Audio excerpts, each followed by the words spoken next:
জেলায় জেলায় সংকট সমস্যা তা থেকে উত্তরণের চ্যালেঞ্জ আর সম্ভাবনার কথা তুলে ধরতে চলছে ডিবিসি এক্সপ্রেস। ডিবিসি এক্সপ্রেস আজ সারাদিন আছে মৌলভীবাজার জেলায়। সিএসআরএম ডিবিসি এক্সপ্রেসে আমরা আছি মৌলভীবাজার জেলার কমলগঞ্জ উপজেলার, এটা লাওয়াছড়া জাতীয় উদ্যান। আমরা দেখছি যে এখানে বিভিন্ন পর্যটক যারা পর্যটন কেন্দ্রের প্রতি আকৃষ্ট হয়ে তারা ঘুরতে এসছেন। বিশেষ করে খুবই সুন্দর যে নগরী শ্রীমঙ্গল থেকে শুরু করে কমলগঞ্জ উপজেলা, এখানে অনেক পর্যটক আসছেন আমরা দেখতে পাচ্ছি। তো বিভিন্ন সময় বিভিন্ন জায়গাতে তারা ঘুরতে আসছেন। প্রকৃতি প্রেমী যারা, প্রকৃতিকে যারা ভালোবাসে, তাদের প্রকৃতির সান্নিধ্যে এসে অন্যরকম হয়ে যায়। তো আপনার কাছে আমরা বিভিন্ন জায়গা থেকে এসছেন, আপনি কোথা থেকে এসছেন, কেমন লাগলো এখানকার বেড়াতে এসে আপনার কাছে? আমরা এখানে যে আসি, প্রকৃতিটা অনেক সুন্দর। এই প্রকৃতিটাকে বাঁচিয়ে রাখার জন্য আমাদেরকে ভবিষ্যতে আরো কাজ করতে হবে, এগুলোকে ডে বাই ডে ডেভেলপ করতে হবে এবং যেন আমাদের পরবর্তী জেনারেশনকে আমরা এগুলো ভালোভাবে দেখাতে পারি।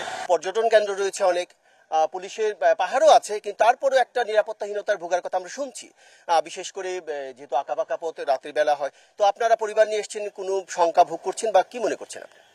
সংখ্যাবোধ করছি না, তবে মাঝে মাঝে নিরাপত্তা প্রহরী থাকলে ভালো হয়, যেহেতু ঘন জঙ্গল, আঁকাবাঁকা পথ। ছিলেন যে আসলে লাওয়াছড়া জাতীয় উদ্যানে যারা ঘুরতে এসছেন, প্রকৃতিপ্রেমী, তারা প্রকৃতিকে ভালোবেসে এখানে আসছেন। তারা বলছেন যে এখানে যথেষ্ট উন্নতি হয়েছে এবং সরকারের যদি আরেকটু নজর থাকে, বিশেষ করে নিরাপত্তার বিষয়ে, তাহলে তারা আরো বেশি উপকৃত হবেন এবং যারা ঘুরতে পছন্দ করেন তারা ঠিক এমন জায়গায় আরো ঘুরতে আসবেন। তো সিএসআরএম ডিবিসি এক্সপ্রেস আপাতত এই ছিল আমার কাছে। আমরা আগামীকালকে যাব সুনামগঞ্জ জেলায়, সেখানকার যে সমস্যাগুলো আছে সাধারণ মানুষের, সেগুলো তুলে ধরার চেষ্টা করব এবং সেখানে চ্যালেঞ্জগুলো কিভাবে কর্তৃপক্ষ মোকাবেলা করবে সেগুলো আপনাদের জানাবো। ততক্ষণ আমাদের সাথেই থাকুন।